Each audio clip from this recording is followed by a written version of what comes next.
What's going on, man? Welcome back to the basement. I'm Ron, and today we got something a little bit different. Now, this is usually a fantasy football channel. This is still within that realm, but today we're going to talk about the NFL draft, and in particular, my mock draft 1.0 by Ron Stewart. And this is not for me to, get takes off my chest about linemen and linebackers and tell you why, put my hand in the dirt and tell you why Kyle Hamilton should go second overall in the NFL draft. This is much more for the betting side of things, right? Because in terms of, the linebackers and safeties and stuff, I'm a fantasy football guy. Outside of quarterback, running back, wide receiver, tight end, I have a service level understanding of those things. I still, I know the names, I know where they played, I know if they're good or bad, but I can't watch the tape and tell you, Kyle Hamilton's going to be the next all-pro or he's going to be the next bust safety up top. But why I want to do this is because my favorite part of the NFL draft season is draft props, because they're some of the most profitable, betting markets out there. Whereas, picking sides and over-unders, that's super efficient. Some nerd in Las Vegas is cooking up algorithms that'll, beat you all day. But in terms of the NFL draft, when it's so random, and if you have, your finger on the pulse of the NFL, there's a lot of money and there's a lot of edge to be had on these betting markets. I remember 2020, I had a really big year where I went Clyde Edwards-Helaire, first running back off the board. That hit at like plus 1,000 when like JT and Swift and those guys were supposed to go ahead of him. You also had, I also had Andrew Thomas, first tackle off the board in that draft, where it was Wirfs and it was Becton and it was Jedrick Wills, where they didn't really know who was going to go first. That one was probably more of like a plus 600 type hit, but made a lot of good money on that night. So I wanted to sort of try my hand, my first run through. We're not going to really talk about props in particular. I'll maybe mention a few things, but just to kind of give you guys a really honest, take of kind of what I think will happen in the NFL draft. I cannot stress this enough. This is not who I think should go where. This is purely what I think each team will do. So this is me predicting the entire first round, and the whole point is just for accuracy. I don't care about anything else. With that being said, I bought like an Athletic subscription, an ESPN Plus subscription. I was pulling from, Todd McShay's of the world, and the Athletic had a really cool mock draft with like the teams. Every team beat reporter did a mock draft. So I pulled from a lot of spots trying to get the most accurate stuff possible. I also used some betting lines to see, who's like most likely to go third overall and so on. So this is going to be the most accurate draft that I could possibly put together this far out. I think I'll do a follow-up video on the week of the NFL draft with some draft props in that video. So with that being said, make sure you go down below and subscribe if you enjoyed this video. And as always, leave a like. Let's go. Thirsty, trying to choose. I know I'm pretty cool. My nitty bag. All right, fellas. Now, the Jaguars are on the clock. First overall pick. And this one is very easy. I'm not really even spending a lot of time, but Aiden Hutchinson seems like a lock to go first overall at this point. He's minus 250. The Jaguars, they made a splash in free agency. They indulge, on these playmakers, studs, Christian Kirk, Zay Jones. I'm kind of joking, but then they also went, Cam Robinson, Andrew Norvell on the line. So it did look a little bit, or not a little bit weird, but when you sign back Cam Robinson and you grab Norvell and you get all that offensive line help and everything is, pointing towards offense, it would make sense for them to kind of shy away. Like, I do think Evan Neal and Ekwonu, the tackles, are interesting here, but I think because they already kind of addressed that in free agency, I think that Hutchinson is the pick, just given the way the odds are and just what they did in free agency. So I like Hutchinson there. Really not much else to say. But then the Lions was a tough spot for me, because I think they could go a lot of ways. I think that this could be Malik Willis. I don't know. As much as I do like Malik Willis, you guys know from a fantasy perspective, I love him, but I don't really think that teams love him. I will say though, I think one of those insider nuggets is that the Lions were like constructing the pro day practice where Malik Willis was, and he was looking really good. So they do have like an extra rapport with him. I think Kyle Hamilton is interesting too, but like Kyle Hamilton going second overall as safety just feels, he'd have to be like a Saquon level talent at safety. It just doesn't feel likely to me, especially because I think Kyle Hamilton, I was looking at it, he's like plus 900 to go second overall. The guys who are ahead of him are the edge rushers. You have Trayvon Walker, you have Ekwonu, Neal. I think the pick here is Trayvon Walker. And again, I am not a evaluator. I cannot tell you if Trayvon Walker is the next big thing, but he has been screaming up draft boards. I don't remember him getting top 10 buzz, and the combine happened and he went crazy. He's 6'5", 272 pounds, ran a 4.51. That's like comparable to like Myles Garrett type athleticism. So I kind of see why people like him. Now, personally for me, I don't know. It's a very big question mark at defensive end, but right now he has better odds to go top 3 than Thibodeau, Evan Neal, and Ekwonu. It's crazy, but he's probably the favorite to go, second overall, third overall at this point. I think that, the Lions, especially, I think the Lions can kind of sell themselves on a guy that, really big, or I guess kind of more upside swing when he's like a combine guy. But I imagine that he, at Georgia defense, kind of fits that, biting kneecap thing, where I do think that Thibodeau might be a little bit of a cleaner prospect, but it does seem like, the whole 5-star thing. I think that he sat out some games at Oregon. He's like wearing Cartier glasses on the sideline. Just doesn't feel, and I know that this is, for a nerdy guy, this is a very this is a very simpleton take, but I just don't think that Thibodeau fits the culture there, if that makes sense. And I know that is very weird for me to say, but I don't think that he's really a culture fit. Now, we have the Houston Texans up next. PFF did them dirty, saying they literally need every position. And I think Kyle Hamilton makes some sense. Again, I just don't think teams are trying to take safeties that high. I personally think, here's the thing. I don't know anything about tackles. I personally kind of like Evan Neal a little bit better than Ekwonu, but he has been, somebody that gets steamed up draft boards. He's plus 175 to go third. He actually has the best odds to go third overall. So we'll take Ekwonu. I think it just makes sense for them to kind of lock in another tackle. I know that they do have Laramie Tunsil, but I think it just makes sense to build up front. Though if they went Thibodeau, it wouldn't shock me at all. Now, in this next spot, we'll talk a little bit more about the Jets because I'm a Jets fan. So you can kind of, I got my finger on the pulse a little bit more than the average guy. And here's my take on this pick. Personally, I really want Evan Neal. Evan Neal makes so much sense. He is a mountain of a man.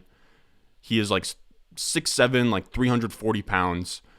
And I know we already have Becton, but if we just get 2 freaking mountains at our tackle spots with Zach Wilson, I would love that. The thing is that the reason why that works so well is because Evan Neal played left tackle and right tackle at Alabama. I want to say when Alex Leatherwood was there, the Alabama tackle who went to the Raiders, I think that Evan Neal played right tackle. So he plays both sides. If Becton is, being a crybaby, he wants to play left, and Neal wants to play right, and Neal couldn't play right, fine. If Becton's going to get hurt for another 8 games like he has the last 2 seasons, okay, Neal, slide him over to left, put George Fant at right. I like it a lot. But after the Jets re-sign Berrios, they get Uzoma, they get Conklin, they sign Tomlinson, that guard. It does seem like Douglas has 2 positions at the top of his board where he tried to trade for Tyreek Hill. He tried to trade for Calvin Ridley. He tried to trade, apparently, right now, as we record this video, there's some buzz that he's trying to trade for Metcalf, A.J. Brown, Deebo Samuel. I don't think any of those are going to happen. He also tried to sign Chandler Jones. So I think at the top of his mind right now, he really wants a stud wide receiver and a stud pass rusher. I think at 4, it's way too high for a wide receiver in this class. So I do think, as much as I would like Evan Neal, I think he goes Thibodeau. And I don't even mind Thibodeau. I'm not mad at it at all. 5-star recruit. He probably has a lot of talent. He could be, he's not the same prospect, or at least not in terms of the buzz in the NFL. He's not the same prospect as a Chase Young, but I wouldn't be mad at it. As a Jets fan, I really just want Ekwonu, Neal, Thibodeau, Hutchinson at 4. I don't think we'll get Hutchinson. I wouldn't be super mad at Trayvon Walker, but get me somebody in the trenches at one of the core positions of edge or tackle. That's all I want. So with that being said, we move on. And of course, the Giants, the team that I kind of hate, drafts the guy that I want in Evan Neal. And he's a perfect fit for the Giants because they already have Andrew Thomas on one side, but their right tackle is an absolute liability. So they bring in Neal. He can play right or left, and they just get 2, behemoths on the front for the next, 5 years. Perfect fit for them. Then we get Carolina. And this one is where I kind of feel like Matt Rule is, I don't know what the consensus is on Matt Rule. Personally, I think he's in over his head. I don't think he's that great of a coach. Probably could have made the case to fire him after this year. He just doesn't seem like a guy who knows what he's doing. There were comments he made where he wanted to pull Sam Darnold out and run the ball more, and he just completely changed the identity of the offense midway through. And I know that Sam Darnold is letting him down, but and then blaming it on Joe Brady and firing him, and last year passing on Justin Fields and Mac Jones for J.C. Horn. It does just feel like he's kind of he does kind of give me Michael Scott idiot kind of vibes, almost, yeah. I don't know. I think that after last year of passing on a quarterback and sort of looking like a fool because of it, I think here is going to be where he reaches on a quarterback and takes Malik Willis. I think it makes a lot of sense for them. I think that they kind of feel like their back's against the wall in terms of finding a quarterback, right? If not Malik Willis, then it's Sam Darnold, and if not Sam Darnold, then it's Cam Newton. If not Cam Newton, they probably have to trade for Jimmy Garoppolo. So it's really ugly. I think that now, at 6 overall, it makes sense to take a swing on a quarterback, especially if it's Malik Willis there. But it does seem like kind of a little bit of a force to a lot of people. But again, I think it makes sense for Carolina. And if Willis is gone by then, I think Pickett makes sense too. It does feel like it's going to be quarterback for the Panthers. I just don't see, like, it just feels like Matt Rule probably going to be correcting his mistakes, if you will. Then we have Giants up next. They go best player available. This is where I think Kyle Hamilton probably will go, right around the 7 spot. I want to say his over-under on FanDuel was pick 8.5. So this is right around his spot. I mean, he's the best player on the board. Here's the thing. I've never watched Kyle Hamilton, but he seems like he is, a Kyle Pitts level, non-luxury, or Kyle Pitts level luxury position where he's actually really good. So if you believe in that, then I think 7th overall makes sense. The Giants could put him next to Xavier McKinney on defense and kind of have a really strong safety duo. And I don't know who even the D coordinator is that Dab will bring in, but I'm sure that they'll use him creatively, bring him into the box and let him play, all over the formation. So I don't mind that at all. Then at 8, this is kind of where it got tricky for me with the Falcons,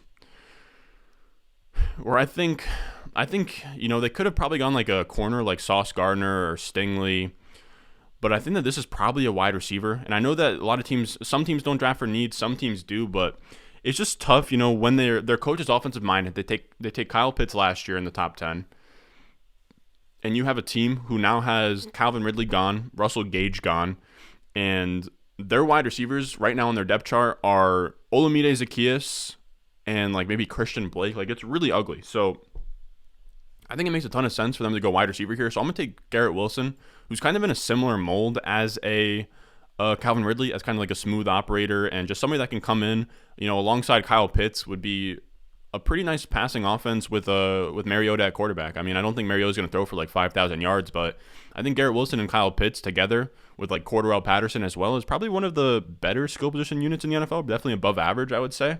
Then we have the Seahawks, and this one is pretty much almost, I wouldn't say a lock, right? We have like a month to go. But a lot of people are talking about Charles Cross to the Seahawks. And I guess it makes sense. I mean, you can kind of make the case that Russ left for, I don't know why it's not picking the player. Okay, there we go.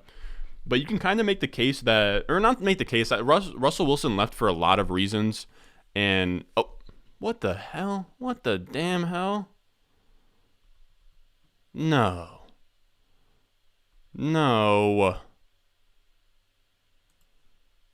Oh my God, you're kidding.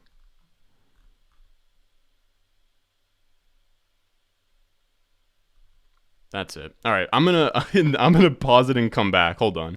And we're back. I don't know why that happened. Just know if PFF screws that up one more time, we're switching it to a different site. But I could have, redone the whole entire video, but I decided not to. I decided I'll just pause it and come back. So we're here. Seahawks take Charles Cross, and it's pretty much just because this pick seems pretty much set in stone where, he's pretty much the best player available. PFF has him as like their number 1 tackle, where they actually have him ahead of Ekwonu and Neal. Makes sense to kind of invest in offensive line at this point. It doesn't make sense. I don't think that they should, attack quarterback when they already have Locke, or not that Locke is anything crazy, but I think it'd be a mistake to trade for that number 9 pick and then immediately try and replace Russell Wilson in a weak quarterback class. So it doesn't make sense to kind of, make the offensive line a little bit better. I think I want to say that maybe part of the reason that Russell Wilson left is, they could never really build an offensive line around him, or, I want to say Russ has been sacked quite a bit in his career. So I think it does make sense to try and bring in Cross and, fortify some part of that offensive line. Then we have the Jets next, my squad. And I think that this is pretty easily, if the draft shakes out this way, I think you can pretty much lock this in as Drake London. And the reason I say that is, again, I think that the Jets go with, either wide receiver or edge at both of these picks. And I think that guys who are interesting at this spot are, Ahmad Gardner and Derek Stingley. They could go corner here. I mean, the tackle Cross that we just picked could have been interesting here. But I think that Joe Douglas is trying to get, a wide receiver playmaker. And Jake London can be a really nice complement to the offense, especially with Elijah Moore, who is much more of a, slot plus type of guy, kind of wins a little bit more with finesse, whereas Drake London's this big physical, dynamic type wide receiver. So I think it'd be a really good fit, especially a guy in Zach Wilson who's not afraid to throw it into tight windows. I think it'd be a lot of fun to get Drake London in this offense. Now, as a Jets fan, I wouldn't be super happy with it. I still am kind of like debating, like in my head, would I rather Drake London or Garrett Wilson at 10, or wait until pick 35 and just take like Pickens or David Bell or Sky Moore? It's tough. I don't hate going Drake London though. I do think that he's a really good player. So I wouldn't like pout about it. Then we have Washington, and I think that Washington definitely debates going Pickett here. They do have Wentz, but I don't think he's really the long-term option. Again, I don't even like Pickett, but I do think that these teams like Pickett a lot more than I do. But regardless, I think that it just makes sense. Best player available. They take Gardner, who's over-under position set at like 8.5. So if he's here at 11, I think that he probably goes. Gardner's probably somebody who I imagine in the real draft he might even go earlier than 11, or he's actually projected to go earlier than 11, but he kind of slipped here. We'll just say that Washington, takes best player available, doesn't let him keep sliding. Kind of cucks the Vikings a little bit because they are a team that actually really need the secondary, and they're going to take Stingley. They allowed the 5th most passing yards per game last year. They didn't add anybody in free agency. They were getting cooked all the time. I think it was like Dantzler, and it was Patrick Peterson. It was just really ugly for them. And they bring in Derek Stingley, who is he's a mystery box, or he's a really big upside swing because his freshman year was insane. I say this to people all the time, Derek Stingley as a freshman is insane. He came in there, 5-star recruit, like 18 years old. Remember, he's playing against Jamar Chase and Justin Jefferson every day in practice as a true freshman. He then plays as the number 1 corner, right? When they play the big teams, he goes against the number 1 wide receiver, even though they had Christian Fulton opposite of him as the other corner, who was a first-round cornerback the year they won the championship. So as a freshman, he is ahead of the depth chart of a first-round junior cornerback. That's insane to me. I think it's wild he didn't win the the Thorpe Award that year. He got robbed. But what he did as a freshman, insane. Hasn't really lived up to it since. But I mean, if he can, it's such a big indicator of what he did as a freshman that you kind of hope he can rekindle that a little bit. And then he could, he was supposed to be, after that season, he was supposed to be talked up as like a Jalen Ramsey level prospect. Like 3-year starter, lockdown every year. Injuries kind of messed him up. Once Joe Burrow left, the LSU team really kind of fell apart. Ed Orgeron got fired. So a lot of things kind of crumbling around him. But, he was, a 5-star recruit coming in, really good freshman. He has, all the upside in the world. Then we have Jermaine Johnson, who is getting some late buzz here. I know that PFF has him a lot later than I have him going off the board, but he's been getting a lot of buzz. I want to say he played at Georgia, then transferred to Florida State, got 14 sacks. He's a guy who I think, so pick 13 is where I have him. It wouldn't shock me in the slightest if, let's say the Jets, a team like the Jets, let's say they go at 4 instead of Thibodeau, they go, Evan Neal, or they go Kyle Hamilton, which I would hate. Or yeah, I think anything but edge. If they go anything but edge at 4, I think Jermaine Johnson's very much in the conversation for the Jets at 10. But yeah, I think he just makes sense for Houston. Add another guy to the trenches. They add somebody. They add a tackle, then they add an edge rusher. I think it makes sense to kind of build that team from the ground up. Then we have Baltimore, who, they're kind of a little bit weird here. Where they can go a lot of different ways. I personally see them going Trent McDuffie. And I know that they're kind of known for having a really sick secondary. And they have, Marlon Humphrey, and they have Marcus Peters. But after that, they don't really have anybody else. And last year, I think after getting burned by Jamar Chase, now you're in that division. You have to play against T. Higgins and Jamar Chase twice a year. I think it does make some sense for them to want to add to the secondary. Trent McDuffie, I don't know a ton about him, right? He plays in Washington, not a big school. But he seems like a solid cornerback prospect. I think consensus probably has him a little bit later, maybe going like late first. It does seem like in these mocks that sometimes McDuffie goes a lot earlier. I know PFF had him as like their best player available here. So McDuffie goes in the top 15. I wouldn't be shocked at all. Then we have Philadelphia, and I didn't want to add any trades in this mock draft. I think it would be a shock to me if Philly come out of here and they didn't use all 3 of these first round, or it'd be a shock to me if they didn't trade out of at least one of these 3 first rounders. But for the sake of this mock, I didn't want to do any trading, so we'll just have them take all 3. And I think what makes sense here, they kind of beef up that D line, right? The D line was a big reason for why they made a run to that Super Bowl in the first place. So they go Jordan Davis and they go George Karlaftis here. And, a lot of those guys are kind of aging at this point, right? Fletcher Cox and Brandon Graham. And, those guys are getting old. They're on their way out. I think it makes sense to kind of, revitalize the defensive line, bring those guys in. Jordan Davis, who's an absolute behemoth, guys like Godzilla. He's 6'6", 341 pounds, ran a 4.78 and jumped out of the gym. And then George Karlaftis didn't really test well, but he's somebody else that's just a really strong pass rusher. Sort of feels like a Howie Wiseman guy. So I don't mind either. At this spot, it does make sense for them. Maybe they look at wide receiver. But I think that they probably just wait until their next pick to take wide receiver. So at the 17 spot, we have the Chargers here. If McDuffie made it here, I think they go McDuffie.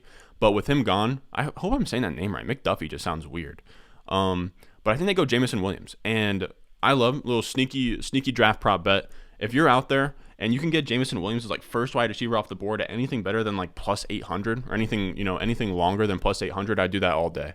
I think Jameson Williams does have the potential to be like Henry Ruggs, where everyone kind of thought it was going to be Judy or CeeDee Lamb, and then the other wide receiver slipped and he went first. I think it wouldn't shock me to see Jameson Williams first wide receiver off the board, and it wouldn't shock me to see Chris Olave first wide receiver off the board. I like both of those draft props. I want to say Chris Olave is probably like plus 1,000 or longer. Jameson Williams, if it's plus 800 or longer, I would take that as well. But teams love Jameson Williams. His tape is amazing. He is a guy where if he didn't tear his ACL, I think that he probably would have been the first wide receiver off the board, probably in the top 10. Teams love him. His top end speed is crazy. Apparently, he probably would have run like in the 4.2s if he wasn't hurt and he ran at the combine.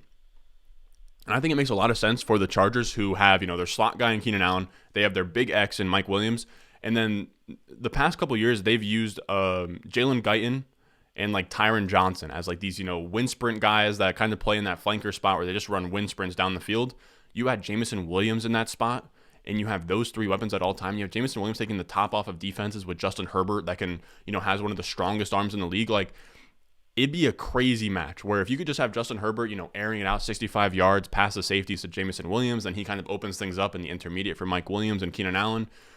I think their offense would be damn near unstoppable, and especially in the arms race that is the AFC West, where you have the Broncos trading for Russell Wilson. You have, I guess, like the Raiders trading for Devontae Adams. I think it makes sense for the Chargers wanting to add a little bit more firepower to their offense. I think it'd be really Jameson Williams to the Chargers would be really, really, really interesting. I think that'd be really fun to watch as well. He's a really fun player to watch, and as an analytics nerd, he doesn't have the best analytics profile, but I've really come around on him. He's very firmly my wide receiver 4 in this class. I actually really like Jameson Williams. I might even do a video on him in the near future.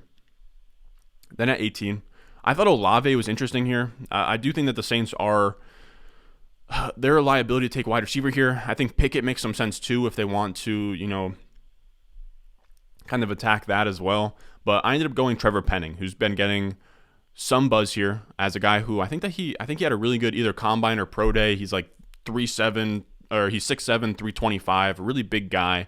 And the Saints have Ryan Ramczyk on the right side, but on the left side, they could really use a tackle. So I think Penning makes a lot of sense as a guy who's getting buzz to go, top, 15, top 12. Trevor Penning looks like now. So he did slide a little bit in this mock. So I don't mind the Saints taking him there. I don't think that they feel a ton of pressure to replace Jameis Winston, especially with the strong quarterback classes in the in the years ahead. They're getting Michael Thomas back. They can just attack wide receiver next round. So I do like a tackle there.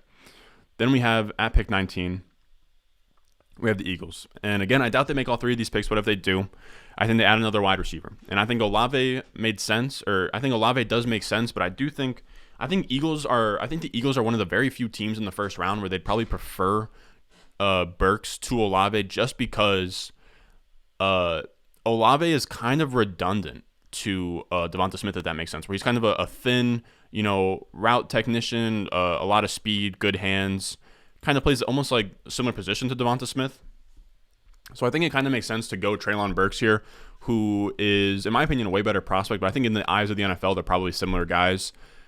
I think it just makes sense to get Treylon Burks, who's much more of a bigger, thicker wide receiver, whereas Devonta Smith is much more of a slim reaper type of guy. And Devonta Smith is someone that kind of operates a little bit farther downfield, whereas Treylon Burks should kind of, get, if it depends on how Depends on how creative Nick Sirianni gets, but I think that Traylon Burks again is just a better scheme fit next to Devonta Smith, just in terms of having two different archetypes at wide receiver.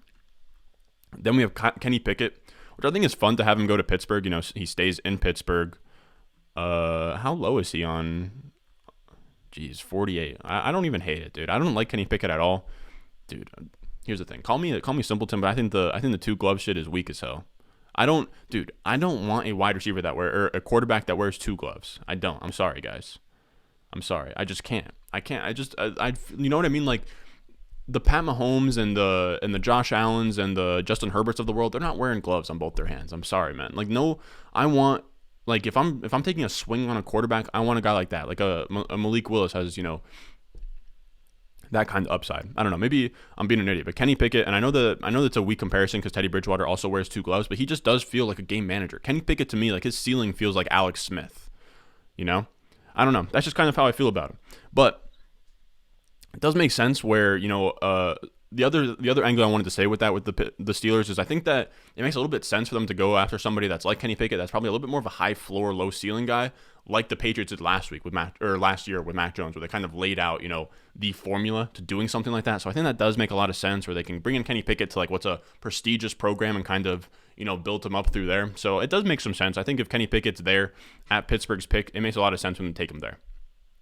I also think it wouldn't shock me at all if they did go like Sam Howell, or they went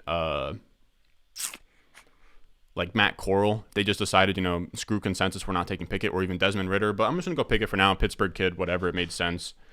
Then we have the Patriots, and they have a big need at right guard. I think they traded away Shaq Mason, but I could be wrong. Shaq Mason might have been on another team by then when he got traded away. But regardless, they have needs at guard. They've lost guards. I think they lost Shaq Mason. They've lost like Joe Thuney recently. It does make a lot of sense. And I think corner makes sense too, because they did just lose J.C. Jackson, but I don't think that they want to take a risk with Andrew Booth. It doesn't seem like, I don't think that Belichick would be the guy that would want to do that with their first round pick. So I think they just get an impact starter in Zion Johnson. He's a lineman, so I really can't tell you a ton about him, especially, a more fringe lineman, but apparently he's a guard and he's really solid. It's kind of what it comes down to. I think that they could take Zion Johnson here. I think Tyler Linderbaum makes sense. And I also think, what's the other guy's name? Kenyon Green makes sense as well, wherever he's at. Yeah, right here. I think any of those interior guys make a lot of sense for the Patriots. And if they want to go, if Olave made it here, I think that Heap would also be an interesting pick. Or no, Olave did make it there. But again, I think it makes a little more sense to go line there. Then we have the Packers, who, they have no one in that wide receiver room. It's Allen Lazard, no Marquez Valdes-Scantling. Like, it's rough. It's Randall Cobb and Allen Lazard. So as much as I wanted to, not even have them take a wide receiver here, because it would be so Packers for them to trade away Devontae Adams, make it so clear that they want to take a wide receiver, and then they just don't, and they take like a linebacker like Devin Lloyd. I think that'd be hilarious, but I think they do, especially with Aaron Rodgers, signing that extension. I don't see Aaron Rodgers signing that big extension if he didn't agree to have some kind of, pull in the front office, right? When, he can kind of always hold over their head, you guys picked Jordan Love when I wanted T. Higgins. So I think it does make sense for him to kind of have the pick of the litter, if you will. So I do think Olave makes a lot of sense. Now, Olave did slip in mine. It wouldn't shock me at all if in the NFL draft, Olave was gone by pick 15. If the Eagles took him at pick 15, Olave wouldn't shock me at all. I think that teams are really going to fall in love with Olave. Same with Jameson Williams and Olave are guys I think are going to get drafted higher than we think. And I know this mock doesn't really reflect that for at least Olave, but just kind of how things shook out for me. Then we have the Cardinals, and they need some D-line help. I can't really speak too much on their D-line. I really couldn't even tell you a couple starters on their D-line besides Chandler Jones and J.J. Watt. But, those guys are getting a little bit old. They get a D-lineman in Devontae Wyatt. That's his name. And he's the D lineman that played next to Jordan Davis that some people kind of like. Some people, he's like sneaky, like a better prospect than Jordan Davis on some people's boards. He's 6'3", 315. Apparently he is a more explosive athlete. Apparently he's a better pass rusher than Jordan Davis. So he is just, a nice interior D lineman to help out a squad. I don't think, there's really not much else that I can say about a Devontae Wyatt. Then we have Kenyon Green, who is the Texas A&M guy, I believe. He plays guard. It makes a lot of sense for the Cowboys, who just lost Connor Williams. They just lost Lael Collins. Kenyon Green can play. I want to say he can play guard on either side. He can play center. So he's somebody that's very versatile for the Cowboys. They need offensive line. It just makes sense. And I think that wide receiver would be interesting here if like an Olave or a Burks slipped this far, but with them not on the board, I don't think that's where they go. Then we have Buffalo, and I think that they're a team that is good enough to have the luxury to take a swing. Not on a running back. I know that a lot of people are going to want to mock running back to the Bills, right? And I think I can kind of talk myself into them wanting to do it, especially after that Patriots game where they just couldn't run the ball. They challenged them, or was it the Patriots game or was it the Jaguars game? It might have been both, but there were a couple of times where the Bills got caught this year where the team would just back off and force them to beat them through the air, force them to beat them, on the ground running the ball, and they just couldn't get anything going in the run game. It's kind of the same thing that happened to the Chiefs a couple times where, they just played soft defense, make you win with your run game. And if you can't win with your run game, then you're kind of screwed. So I think it makes some sense in that capacity after getting burned by that. But the Bills have shown that they are a sharp team I think that they do have a lot of analytics up top. I think Breece Hall makes sense, but I don't think they will go Breece Hall. I almost doubt it. I think that they probably just go with a running back on like day 2 or day 3. And at this spot, I like them taking Andrew Booth. I think that their team is complete enough for them to take a swing on a guy that has like some medical questions. But if he didn't have those medical questions, I think that he probably would have been like a top 15 pick in the draft. Again, I don't know much about him, but cornerback out of Clemson, supposed to be really solid, but he is somebody that's falling because of injury stuff. I think the Bills would stop that slide if he's there. It seems like outside of Tre'Davious White, they don't have a ton of answers at corner, but the rest of their team is pretty much complete at this point. Then we have the Titans, and this one is a little bit weird, but we're going to go Tyler Linderbaum, and it's a little bit of a weird fit just because they have Ben Jones at center, who's very good. The thing is that he's 33, and in his first 3 years, he played guard. So he can move over if Tyler Linderbaum needs to move over. He's much more of a true center. He's never played any other position in college. He's also, according to PFF, he is PFF's best center prospect of the PFF college era, which is pretty crazy. He's kind of like you can talk yourself into Tyler Linderbaum kind of being like Quentin Nelson, which is really high praise and probably dumb to say, but he could be that difference making like all pro right away type center just from what PFF says about him. But if he's not, then you just get a solid starter at center, which is always good, especially for a team in the Titans that run the ball a ton. Then we have the Bucks, who take Boye Mafe, and I think that they're a team that would have really liked to have Linderbaum, Kenyon Green, Zion Johnson. They just lost Ali Marpet, and they lost another guy who went to the Bengals. I want to say his name's like Keppa or something. But with them gone, I think Raymond, right, this guy right here makes some sense, but they already have their tackles. Like they would need him to play guard, or they would need somebody to move down to guard, or they could just have him as, if one of their tackles get hurt, which in the NFL, linemen get hurt all the time. And I think that he does make some sense, but I'm just going to go with Boye Mafe. He's one of those guys, like kind of last year, like what's his name? The Ravens guy, like Owe or whatever. One of those fringe, like round 1, round 2 pass rushers, and it does kind of seem like, with nothing else making sense on the board, to just, draft Boye Mafe and just give Todd Bowles another pass rusher up front with, all of the weapons that he has, because Todd Bowles' defense is probably at its best when they can get to the passer without having to. If you can get to the passer with rushing 4 in a Todd Bowles defense, then it's pretty much going to be a really tough day.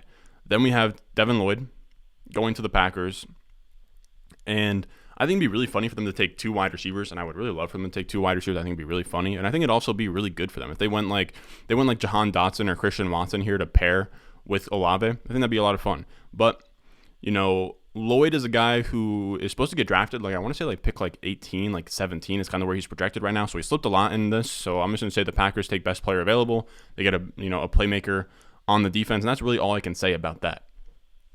At pick 29, we have KC, and they have back-to-back picks here.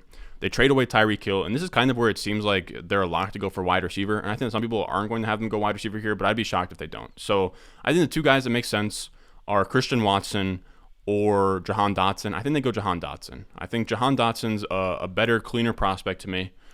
He kind of has a little bit more Tyreek Hill to his game, or not really. He runs like a 4.4, so he's not Tyreek Hill speed, but he is like a Tyler Lockett, which is a fun option to have with Pat Mahomes, who's a deep thrower. Jahan Dotson, apparently to the film guys, he's a very pro-ready receiver.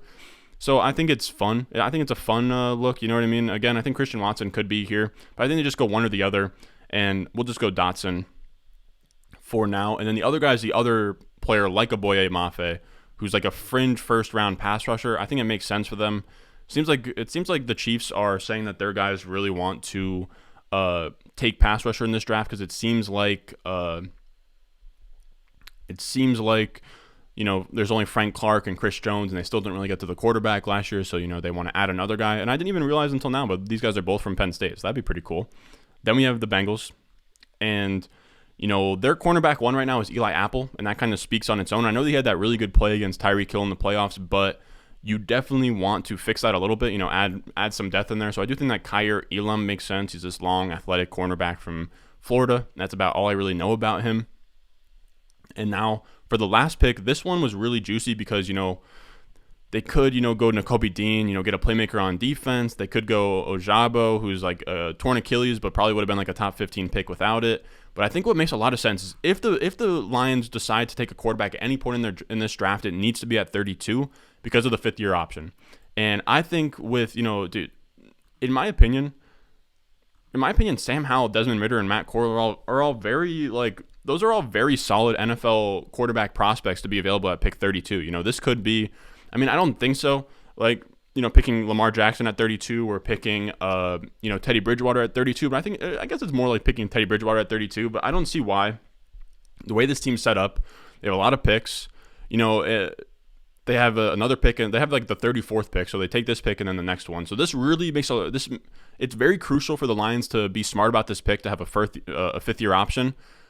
I think they take a quarterback to get a 5th-year option, and they get a guy who can just sit behind Jared Goff for as long as they want, and if he shows something, he can be really good, right? He can be their Jalen Hurts, their Mac Jones, as one of those, surprise quarterbacks that come out of nowhere. So I think it makes sense, especially with Howell, Ridder, and Corral on the board here. They can take whoever's their highest quarterback on the board and, just take a swing, because it's not expensive enough to be like, oh, we can just wait till next season. You can take Matt Corral here, who we're going to take, but if you take Matt Corral and through 1 year he sucks, that's fine. Like, the Lions, regardless, are going to be picking the top 5 again next year, and they can take their Bryce Young or CJ Stroud, but I don't see why not, take a swing on one of these guys and kind of see what happens. So we'll take Matt Corral here, who is my QB2 in this class. I think Matt Corral, to me, it has a profile of a guy who I think is way better than Kenny Pickett and should be going in like the top 20 picks, but it doesn't seem like the NFL likes him as much as I do. So we'll take Matt Corral here. I think it'd be fun for this Lions team, but that's going to do it. Is it going to show the entire thing? It's going to grade this draft. What's it going to give me as a grade? It's going to grade it? Oh, okay, so it's not actually grading anything. It's just like, here's the picture or whatever. Okay, so that's the draft. That was fun.